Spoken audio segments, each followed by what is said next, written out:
Boa noite, família. Boa noite. Vocês estão bem? Amém. Eu gostaria de trazer uma palavra hoje para a gente, né? Talvez vocês fiquem um pouco chateados comigo. Deus ele tem falado comigo em diversos tópicos, mas nisso que eu tenho pregado nas últimas semanas e hoje eu queria trazer também para continuar, ele tem batido mais forte e talvez você fique irritado comigo, aqueles que já são da casa já estão acostumados, mas procurem medir aquilo que eu falo de acordo com a palavra. Se algo não for verdadeiro, aí você pode ficar chateado comigo. Mas eu tenho tido muito zelo em procurar trazer algo que é a verdade, que está na palavra. Até porque a Bíblia adverte em 2 Pedro 2 os falsos mestres, né? A Bíblia adverte que esses serão destruídos por pregar doutrinas falsas. Então eu gostaria de trazer uma palavra. Antes, se possível, vamos orar rapidamente. Senhor, nós te agradecemos. Obrigado por mais essa oportunidade de estarmos na sua casa, te adorando, levantando o seu nome. Nosso desejo é que a sua glória seja estabelecida nesse lugar, nessa cidade, nesse país, Pai. E que nós sejamos somente instrumentos, Pai. Então me use como instrumento essa noite. Use a minha boca para falar com a sua igreja. Que a nossa adoração tenha chegado aos céus, que esse é o verdadeiro culto. E nós agradecemos pelo Senhor estar compartilhando um pouco daquilo, da sua vontade, daquilo que o Senhor tem para nós. Nós te agradecemos, em nome de Jesus, amém. Amém? Eu gostaria de ler Mateus 7. Quem puder, abra aí comigo em Mateus 7, do 3 ao 23. Eu creio que Jesus ele tem muito a falar conosco nessa parte do Sermão do Monte, né? Mateus 5, 6 e 7 faz parte do Sermão do Monte, e que o Senhor venha falar conosco aqui, né? Esperar mais um minuto aí até que todos consigam se encontrar.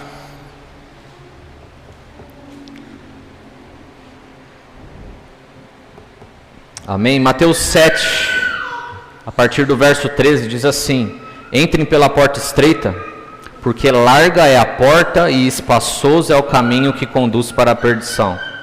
E são muitos os que entram por ela. Estreita é a porta e apertado é o caminho que conduz para a vida, e são poucos os que o encontram. Cuidado com os falsos profetas que se apresentam a vocês disfarçados de ovelhas, mas por dentro são lobos vorazes. Pelos seus frutos vocês o conhecerão. Por acaso se colhem uvas de espinheiros ou figos de ervas daninhas? Assim toda árvore boa produz frutos bons, porém a árvore má produz frutos maus. A árvore boa não pode produzir frutos maus, e a árvore má não pode produzir frutos bons. Toda árvore que não produz bom fruto é cortada e jogada no fogo. Assim, pois, pelos seus frutos vocês os conhecerão. Nem todo o que me diz, Senhor, Senhor, entrará no reino dos céus, mas aquele que faz a vontade de meu Pai que está nos céus. Muitos naquele dia vão me dizer, Senhor, Senhor, nós não profetizamos em seu nome? Em seu nome não expulsamos demônios? Em seu nome não fizemos muitos milagres? Então lhes direi claramente, eu nunca conheci vocês. Afastem-se de mim, vocês que praticam o mal. Amém? A primeira coisa, né, que nós podemos tirar daqui acerca de que ele está falando sobre duas coisas importantes. A primeira são dons, e a segunda é sobre conhecimento, sobre conhecer, né? Aqui ele dá um exemplo, Jesus dá um exemplo de pessoas que vão chegar ali no grande dia e vão dizer: mas Senhor, eu não expulsei demônios, eu não curei enfermos, nós não fizemos muito milagres em seu nome. E Ele vai dizer: eu não conheço vocês. Né? O primeiro ponto que a gente tira aqui é que pessoas com dons vão ser mandadas para o inferno. Ele claramente está falando sobre fruto, né? Ele claramente está falando: aqueles que me conhecem vão herdar o reino dos céus. Tem muitas pessoas que são grandes conhecedores de Deus, mas não desenvolvem dons. Por muito tempo a igreja mediu aqueles homens que são santos pelos dons que eles tinham, e não pelo fruto que ele dava. A gente vê diversos exemplos bíblicos de pessoas com dons que não foram salvas. Balaão, por exemplo. Né? Dom não é a medida que nós devemos usar para medir a presença de Deus em um lugar. Frutos são a medida. Conhecimento é a medida. Intimidade é a medida. Né? Esse é o primeiro ponto que a gente tira daqui. Eu gostaria de entrar num ponto mais a fundo, que Deus tem falado no meu coração. Né? Eu não tenho aqui uma preocupação de se Deus vai suprir aquilo que você está precisando, se você vai conseguir fechar o mês no azul, no verde ou no vermelho. Eu não sei minha preocupação não é se você vai ter o que comer amanhã, né, ter o que vestir amanhã. Jesus disse: não se preocupe com o que hão de vestir, com o que hão de comer. A minha preocupação não é essa. A minha preocupação aqui é que muitos de nós, assim como essas pessoas aqui, que vão chegar lá no grande dia, muitos crentes dessa cidade, muitos crentes brasileiros, muitos cristãos mundo afora, e às vezes até alguns de nós aqui, nós vamos para o inferno. Nossa, Felipe, você não está sendo duro. Eu disse que você não ia ficar contente com o que eu ia dizer hoje. Muitos de nós vamos para o inferno. Sabe por quê? Porque nós temos uma medida errada do que é ser cristão. Para muitos crentes, ser cristão, né, quando você chega e você é introduzido numa igreja, você crê que começar a fazer aquilo que você está vendo os outros fazerem, os outros irmãos mais experientes na fé, você começa a imitá-los e você acha que é o suficiente. Mas você vê hoje muitos crentes que bebem socialmente, mas pensa assim: poxa, de domingo eu vou na igreja, então não tem problema. Não tem problema eu beber socialmente. Poxa, não tem problema eu ouvir música do mundo, de domingo eu estou na igreja. De domingo eu estou lá erguendo a mão, adorando o Senhor, fazendo o meu papel. Porque a gente está seguindo o exemplo de outras pessoas, ao invés de ser cópia de quem? De Cristo. Então minha preocupação é essa. É se nós, ou muitos crentes, vão para o inferno. Eu não estou nem levando em consideração aqui aqueles que não conheceram Jesus ainda. Eu estou falando daqueles que conheceram e que se dizem cristãos e enganosamente estão achando que vão para o céu. Ele é muito claro, ele diz assim: nem todo que me diz Senhor, Senhor entrará no reino dos céus. Isso está no verso 21 que a gente leu. Mas aquele que faz a vontade do meu Pai que está nos céus. E nós temos feito a vontade do Pai?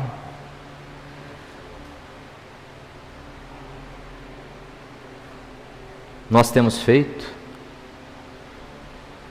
Muitos cristãos não vão ser salvos porque tem essa vislumbre enganoso de que eles estão fazendo o suficiente. E o mais triste disso é que isso está acontecendo dentro da igreja.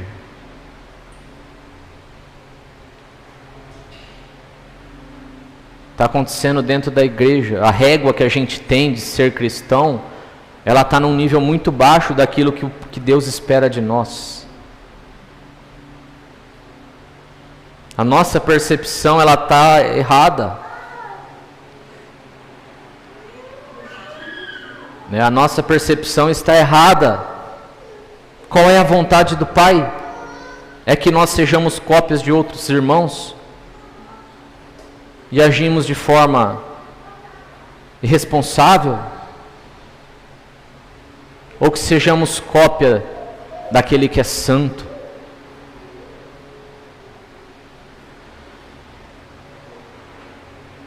É pesado.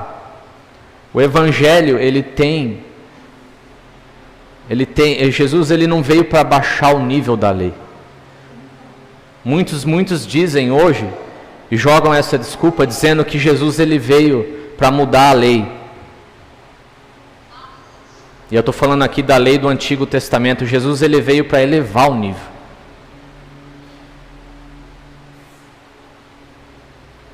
Lógico, Ele nos deu livre acesso ao Pai, Ele rasgou o véu, mas Ele veio para elevar o nível da lei.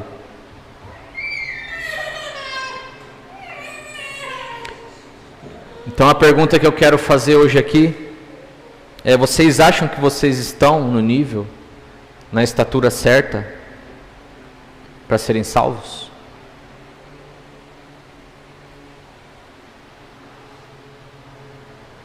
É porque muitas pessoas enganosamente, elas ouviram alguma vez na história cristã delas, na conversão delas, de que basta você abrir seu coração para Jesus e Ele vai entrar lá.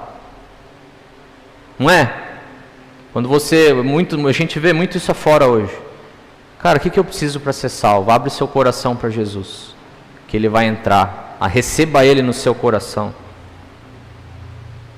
Só que você acha que Jesus entra em qualquer coração? Num coração sujo, cheio de maldade? Será?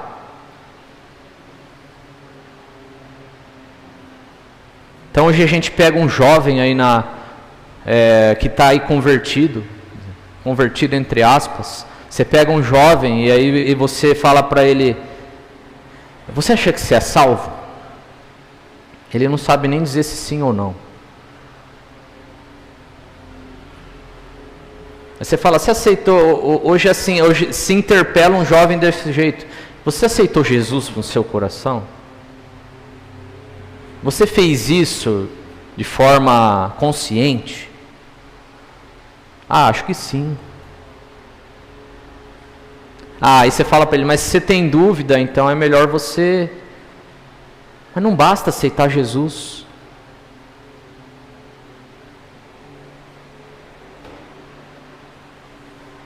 Aqui ele diz: muitas pessoas que se acham cristãs, vai chegar o dia lá e vai falar: Senhor, Senhor, a gente não expulsou demônios no seu nome?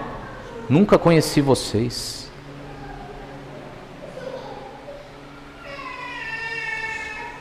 Essa é a maior heresia que a gente ouve hoje em dia. Achar que somente ao pedir que Jesus entre no coração, Ele vai entrar. É a maior heresia. E não é só aqui no Brasil, não, é em todo o mundo. A gente facilitou o Evangelho. Nós facilitamos o Evangelho para encher a igreja.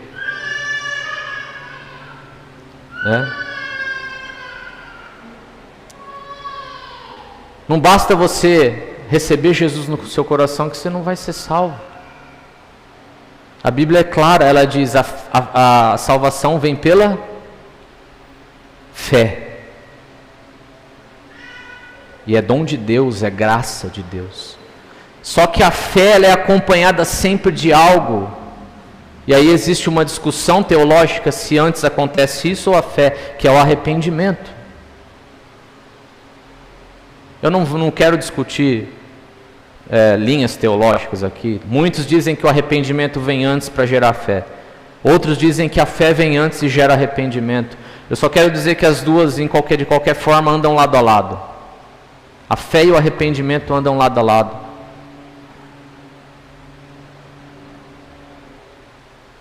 Sem fé não há arrependimento. E sem arrependimento você não crê. Se você diz que crê em Jesus e você não se arrepende dos seus pecados, você nunca creu em Jesus. O que Jesus disse em Marcos 1,15? Ele diz assim que Jesus diz que para nos arrependermos e crermos no Evangelho. Arrependa-se e creia, tenha fé. Então quem não se arrepende não teve fé verdadeira ainda, não conhece o que é fé. É uma fé falha. É diferente do padrão que Deus está pedindo para nós.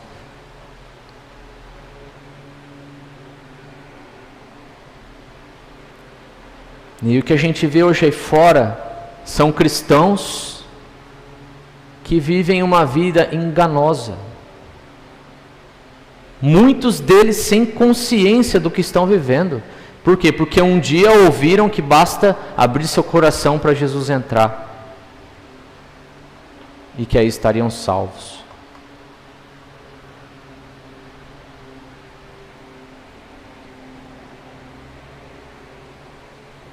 Então eu gostaria de perguntar de novo. Você acha que você está no nível, na estatura certa, para quando chegar esse grande dia, você não ouvir, eu nunca conheci você?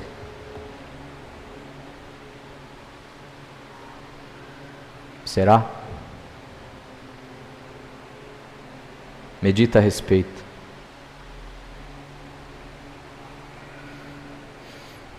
Ele diz aqui, novamente, no verso 21, só entrará no reino dos céus aquele que faz a vontade do meu Pai que está nos céus. Será que temos feito a vontade do Pai nas nossas vidas e na vida de outros? Eu vi uma mensagem bem legal, acho que foi a Dani que compartilhou, do Douglas Gonçalves, que ele diz que esse ano de 2025 não é um ano que você vai ser abençoado, é um ano que você vai abençoar. Deus, ele não quer te abençoar, você já é abençoado. O que mais você quer nesse mundo? Nosso foco, a nossa visão deveria estar naquilo que a gente vai receber pós essa vida, após essa era. Então o que a gente tem buscado? Mais bênçãos? Preciso de um emprego melhor? Gente, não é errado a gente buscar isso, mas isso não deve ser aquilo que dita a nossa vida. Não deve ser isso que define o nosso rumo. E é por isso que eu queria perguntar, para o que você vive? Para o que você vive? Vamos pensar aqui, né? O que te faz levantar da cama todos os dias? Pensa aí, medita aí. Por que você acorda todos os dias? Vou simplificar a realidade de 99,9% dos cristãos. Eu acordo às 8, tomo um cafezinho, vou trabalhar. Por quê? Porque eu preciso ganhar o meu dinheirinho do mês. Porque eu tenho uma família para sustentar. Minhas preocupações giram tudo em torno disso. De eu conseguir alimentar minha família, dar uma boa educação para os meus filhos. De eu conseguir guardar um pé de meia ali, para eu investir e deixar algo para minha descendência, para os meus filhos, para os meus netos.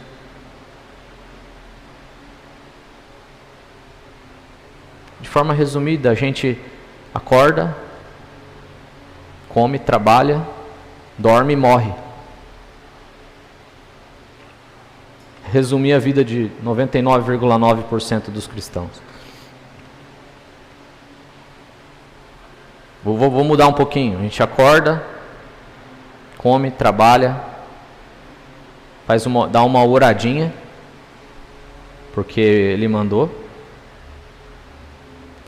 Faço o nosso devocional, para aqueles que são um pouquinho mais crentes.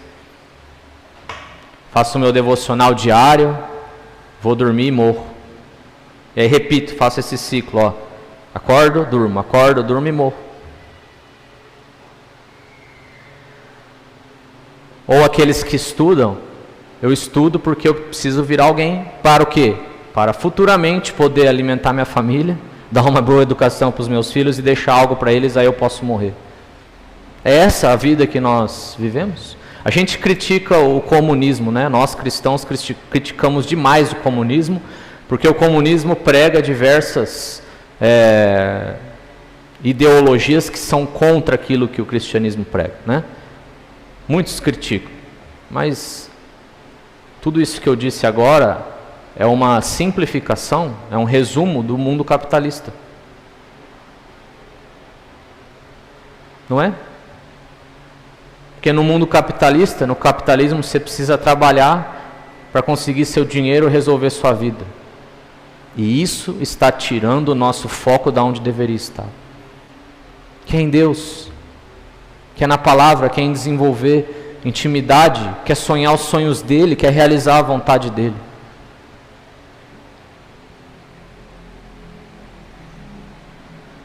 Então, para o que você vive?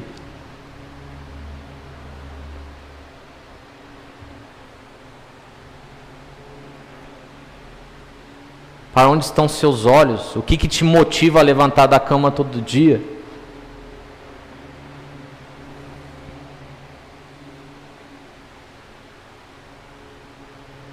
Pensa a respeito disso.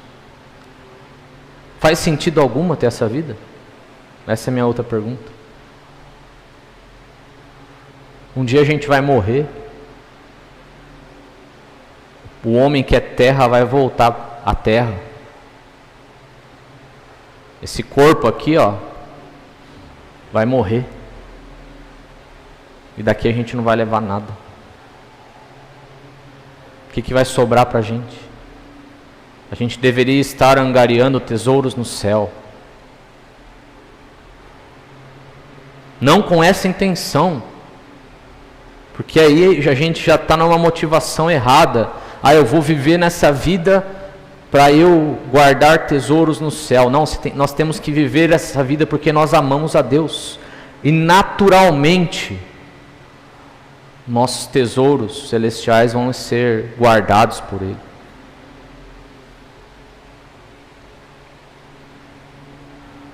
Jeremias 29:13 diz assim: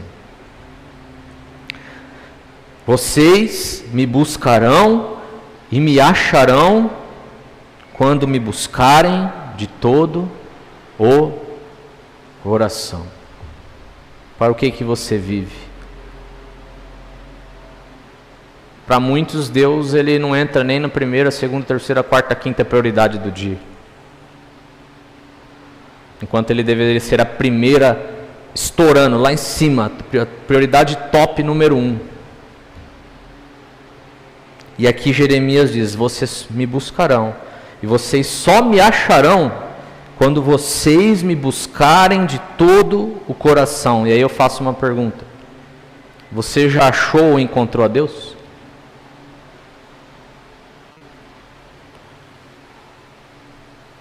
Eu não estou falando hipoteticamente, estou falando literalmente. Deus a presença dele já desceu para você e você teve face a face com ele. Igual Moisés, lá no monte.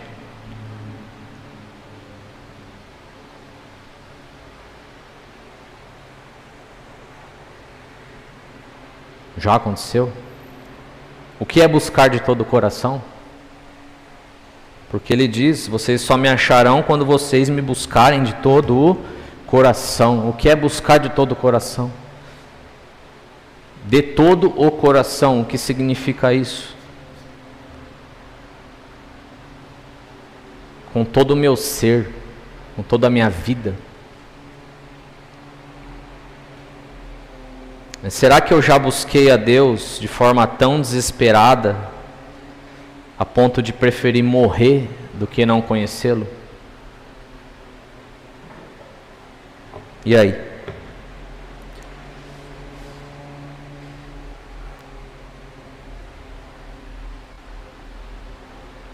Ou ele não tem importância? Você percebe o quão fraco é a nossa busca por Deus, o nosso anseio por Deus?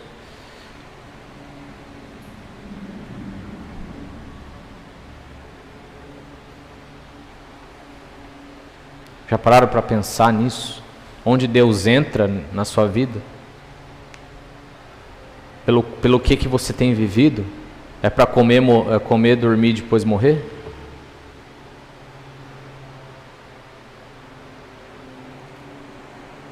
Há um clima de morte aqui, né?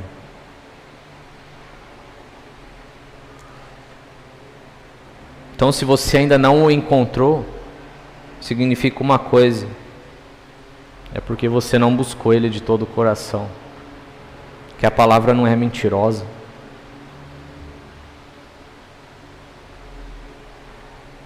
E se você não buscou Ele de todo o coração, é porque você não acha que Ele é tão importante. Quer ver, quando na juventude, quando você conhece uma garota, um garoto, e você se apaixona, o que você faz por essa pessoa? Literalmente tudo. Se possível, você dá a vida por ela. Por quê? Porque essa pessoa ela adquire uma importância a um grau alto na sua vida.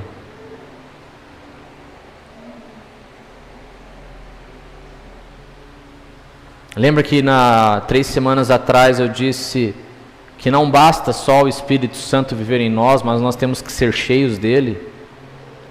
Lembra que eu falei isso no dia 15? As pessoas que não buscam de todo o coração correm o risco de nunca serem cheias do Espírito Santo. Sabe aquilo que aconteceu lá atrás, em Atos? Todos os milagres que aconteciam, que a gente vê tão distante nos dias de hoje. Parece que era uma outra realidade. A gente às vezes lê a Bíblia, às vezes a gente acha que aquilo é uma história de ficção. É uma história inventada, porque não parece real, cara. Parece mentira. Mas aquelas pessoas, elas buscavam a Deus de todo o coração. Elas buscavam o Espírito Santo. Elas não tinham nada, cara. Era fácil. Deixa eu abrir mão de tudo. Por quê? Porque só uma coisa importa: Jesus, Deus.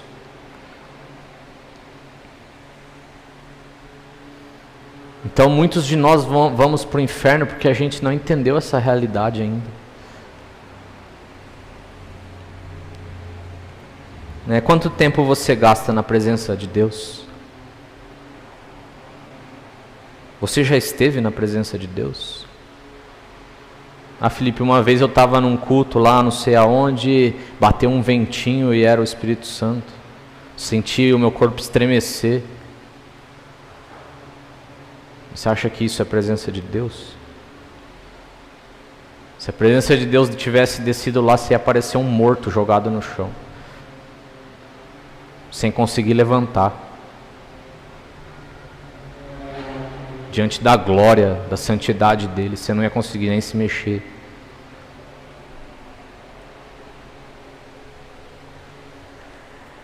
O quanto nós temos buscado?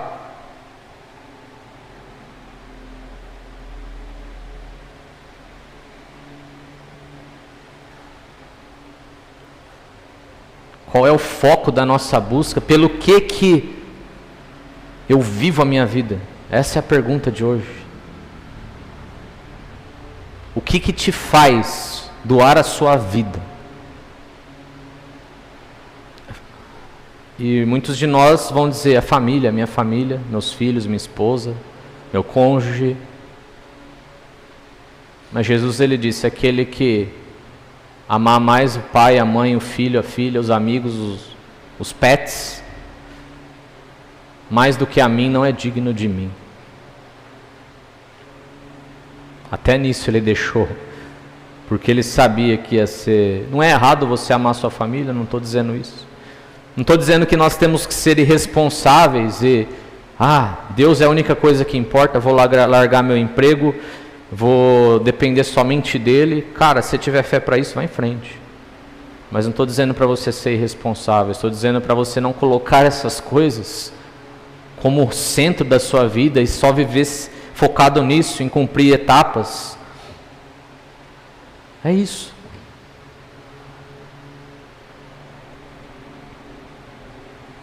Tem um testemunho do Paul Washer.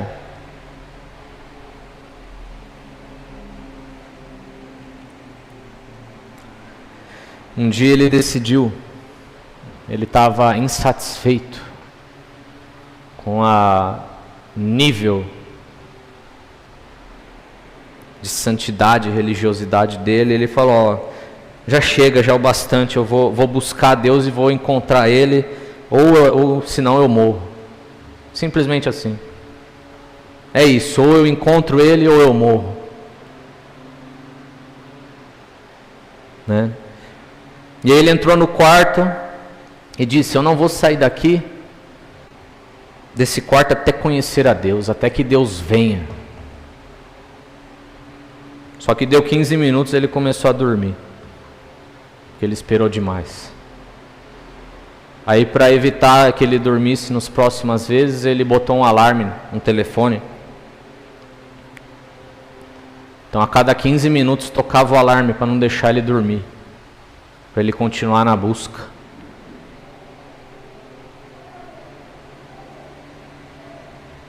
E a oração dele não era pela China, pelos países subdesenvolvidos, para que Deus entrasse naquelas nações.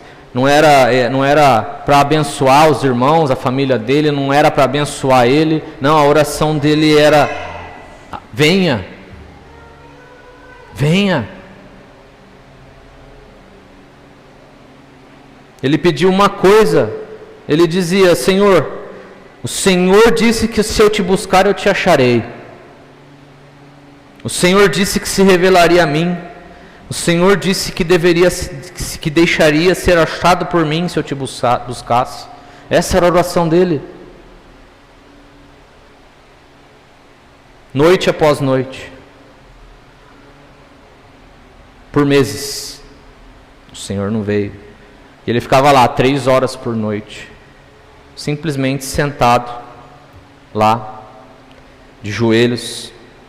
E ele falava: Senhor, já se passaram 4 meses, já se passaram 5 meses, e o Senhor não veio ainda. Dia após dia, noite após noite. E aí ele falou que uma hora ele desistiu de ficar no quarto. Ele falou: agora eu vou aumentar o nível da minha busca. Eu vou para um lugar, para uma montanha, e vou ficar dias lá. Não quero saber, só vou sair de lá quando o Senhor vir, quando o Senhor aparecer, quando o Senhor for achado por mim. Ele falou que ele ficou tanto tempo lá que ele parecia um mendigo. Que se as pessoas olhassem para ele, iam achar que ele era um mendigo, sem tomar banho, sem fazer a barba. E ele estava gritando lá e dizendo: Deus, eu preciso te conhecer. Senhor, precisa vir. Eu não consigo mais viver sem você.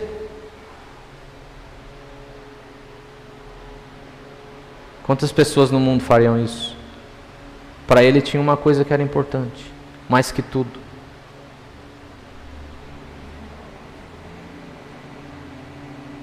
Ele falou: eu não posso mais viver só lendo daquilo que falam sobre você, sobre o Senhor. Eu preciso te conhecer, eu preciso me relacionar com você, eu quero que o Senhor venha. Nada acontecia. Meses. Passaram mais algumas semanas naquela selva, naquela floresta onde ele estava, na montanha. Mas numa noite, depois de muitos meses, o Senhor veio. E de repente ele estava jogado no chão, em posição fetal, cobrindo a cabeça dele, porque ele não podia conter a glória do Senhor naquele lugar. Meses. E às vezes a gente vai orar, dá 15 minutos, não acontece nada, a gente já desiste. Meses, horas e horas por dia, buscando, de todo o coração, abrindo mão de tudo que ele precisava fazer para estar buscando. Ah, Felipe, mas eu não tenho condição de fazer isso. Mas aqui não importa os seus atos, importa a sua intencionalidade.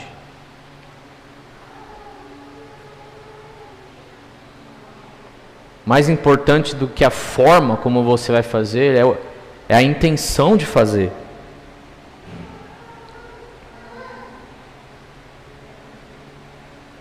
E aí ele falou que quando Deus apareceu, veio aquele medo, mas logo em seguida ele foi coberto por aquela alegria sem medida. E ele começou a falar todos os salmos, saía da boca dele, da boca para fora, sem ele pensar. E ele adorava o Senhor e adorava o Senhor. Tamanha era a presença de Deus naquele lugar.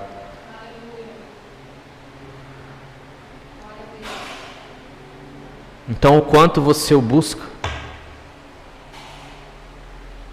Como uma moeda de 5 centavos ou como uma maleta de 1 milhão de reais? Era disso que eu estava dizendo.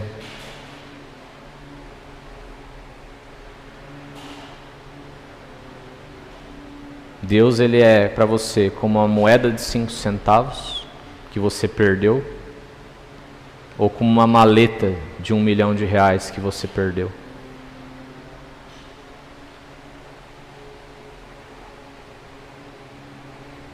E muitos de nós, é aquilo que eu disse, muitos de nós até tentamos, mas a gente desiste logo. A gente vive num mundo acelerado assim, que se algo não vem na hora que a gente espera, meu amigo, deixa pra lá. Mas Deus não é assim.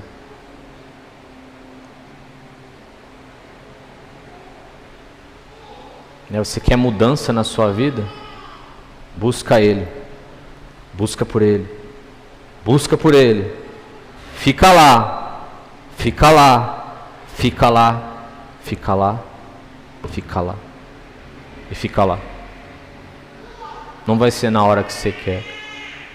É o senso de humor de Deus. Você quer isso mesmo? Então vamos ver. Se realmente você quer me conhecer, vamos ver.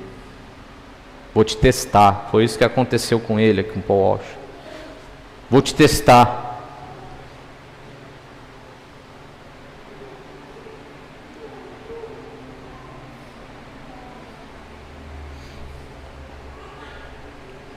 Pensa em algo hoje que você gastaria o resto da sua vida para obter. Que hoje, na sua condição atual, você daria o resto da sua vida para ter. Se a gente falar nada, é porque você ama muito a si mesmo. É porque você só se importa com si mesmo. Mas pensa aí.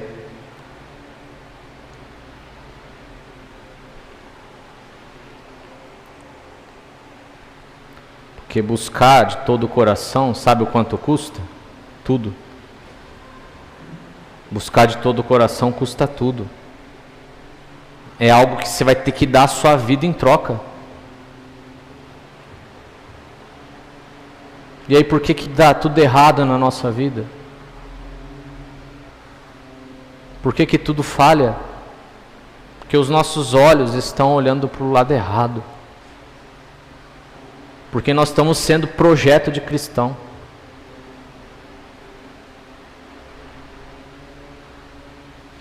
É duro. O Evangelho é duro.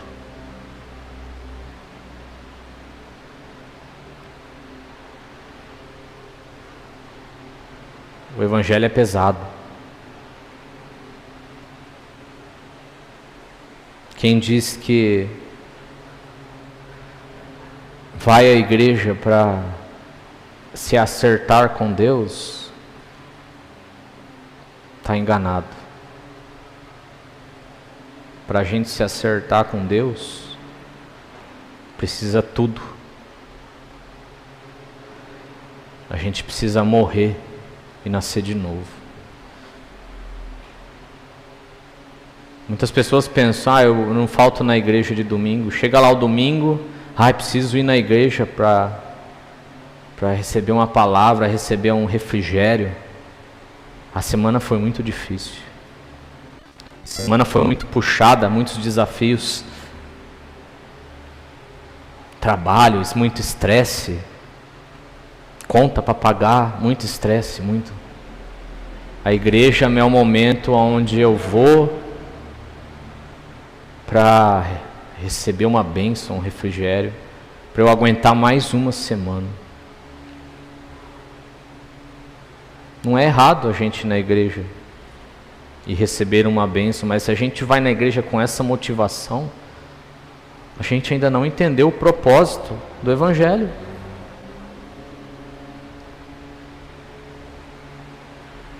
O que esses homens, que eu dei exemplo aqui, o que eles amavam mais? A ponto de abrir mão de tudo que eles estavam fazendo para só buscar a presença de Deus. É isso que a gente tem que amar. Jesus, ele foi muito cirúrgico quando perguntaram para ele quais eram os mandamentos mais importantes. Mestre, quais são os mandamentos mais importantes? Aí ele diz, primeiro, ame ao seu Deus com todas as suas forças, com todo o seu entendimento, com toda a sua alma. Segundo, ame ao próximo como a si mesmo. Mas ele foi muito cirúrgico no primeiro mandamento, porque tudo se baseia nisso. Por que eu peco? Por que você peca? Porque você ama mais a você mesmo do que a Deus. Básico. Porque pecamos, porque amamos mais o prazer que o pecado nos dá, então nós amamos mais a nós mesmos.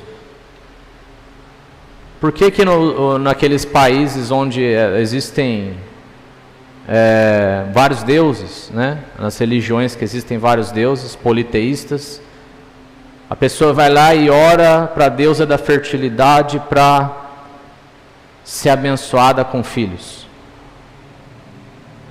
Em quem que ela está pensando? Quem que ela ama para ela ir até a deusa? Ela mesma.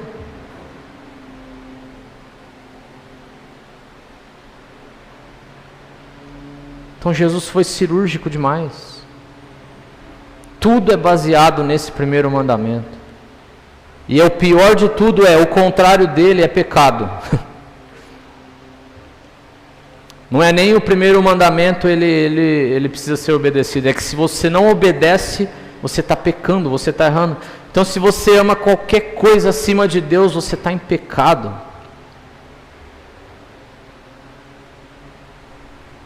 Uau! Por isso que eu digo, o Evangelho, ele não é leve.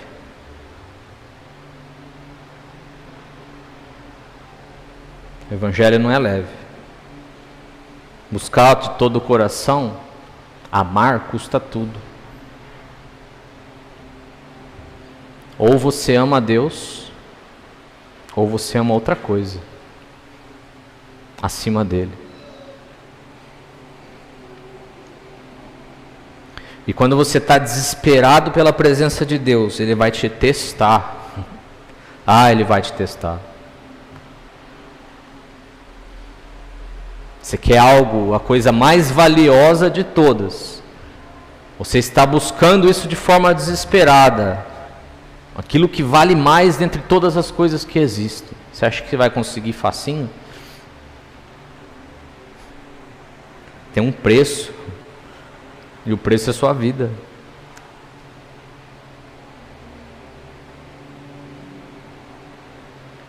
Leonard Ravenhill, ele diz assim, que uma coisa maravilhosa é quando Deus desce na terra e se apodera de um homem. Mas uma coisa mais maravilhosa ainda é quando um homem na terra se apodera de Deus.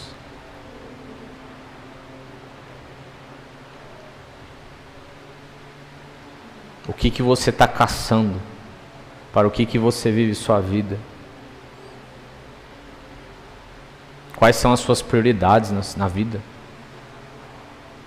É desenvolver uma carreira? É criar uma família? É deixar algo para os seus filhos? Para a sua descendência? Você vai morrer.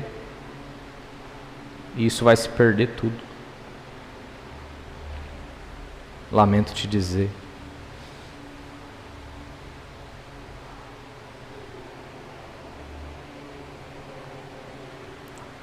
Vamos ler Apocalipse 5.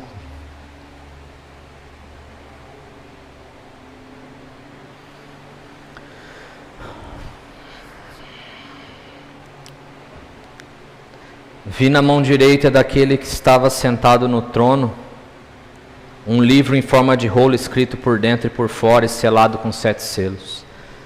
Vi também um anjo forte que proclamava com voz forte: quem é digno de quebrar os selos e abrir o livro? Ora, nem no céu, nem sobre a terra, nem debaixo da terra, ninguém podia abrir o livro, nem mesmo olhar para ele. E eu chorava muito, porque ninguém foi achado digno de abrir o livro, nem mesmo olhar para ele. Gente, se você lê isso aqui, e você não sente uma angústia pesada no seu coração, tem algum problema. Ninguém era digno. Quem que escreveu isso aqui? Não era João? O apóstolo João? Talvez aquele que mais amou a Jesus e dentre todos os homens da história. O apóstolo do amor. Ele estava lá e não foi achado ninguém digno. Sabe o que é o pior daqui? Isso é uma profecia que vai acontecer. O livro do Apocalipse é uma profecia que vai acontecer, e não importa o que a gente faça, a gente não vai mudar o que está escrito. Já parou para pensar nisso? Por mais que a gente se esforce e busque de todo o coração e passe uma vida buscando a Deus, a gente não vai ser digno.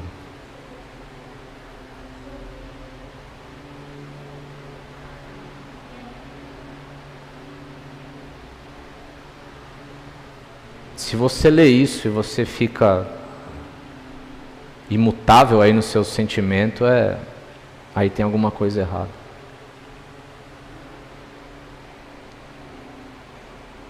Então um dos anciãos me disse: não chore,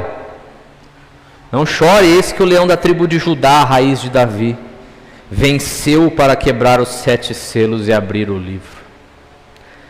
Então vi no meio do trono e dos 4 seres viventes e entre os anciãos em pé um cordeiro que parecia que tinha sido morto. Ele tinha 7 chifres, bem como 7 olhos, que são os 7 Espíritos de Deus enviados por toda a terra.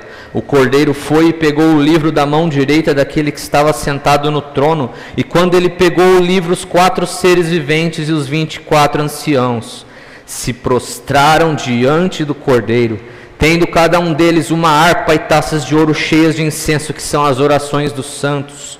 E cantavam um cântico novo, dizendo: digno és de pegar o livro e de quebrar os selos, porque foste morto e com teu sangue compraste para Deus os que procedem de toda tribo, língua, povo e nação, e para o nosso Deus os constituísse reino e sacerdotes, e eles reinarão sobre a terra. Vi e ouvi uma voz de muitos anjos ao redor do trono, dos seres viventes e dos anciãos, cujo número era de milhões e milhares de milhares, proclamando com voz forte: digno é o Cordeiro que foi morto, de receber o poder, a riqueza, a sabedoria, a força, a honra, a glória e o louvor. Então ouvi que toda criatura que há no céu e sobre a terra, debaixo da terra e sobre o mar, e tudo que neles há, estava dizendo: aquele que está sentado no trono e ao Cordeiro, sejam o louvor, a honra, a glória e o domínio para todos sempre. E os 4 seres viventes respondiam: amém. Também os anciãos se prostraram e adoraram.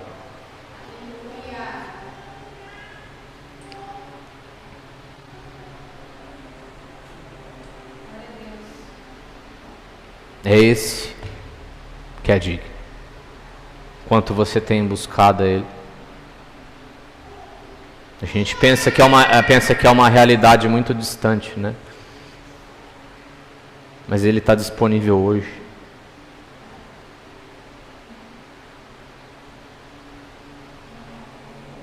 O que nós temos feito para estar mais perto desse que é digno, do Cordeiro?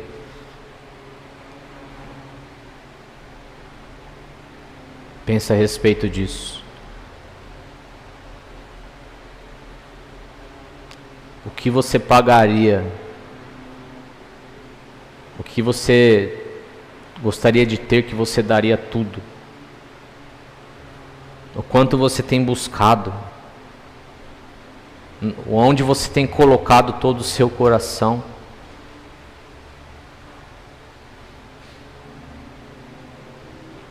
Para o que você tem vivido, faz sentido algum? A vida que você tem vivido? Quais são suas preocupações? É o dinheiro que você vai ter para pagar suas contas? É a comida que você vai comer? É a roupa que você vai vestir? Aonde entra Deus nessa história? Aonde entra esse que é digno?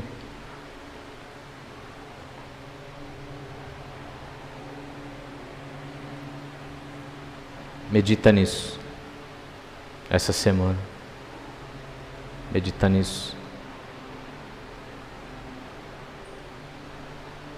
Deus, Ele não é suficiente na sua vida, para você. Talvez você não o conheça ainda. Porque se você o conhecesse, você não ia buscar outra coisa. Amém?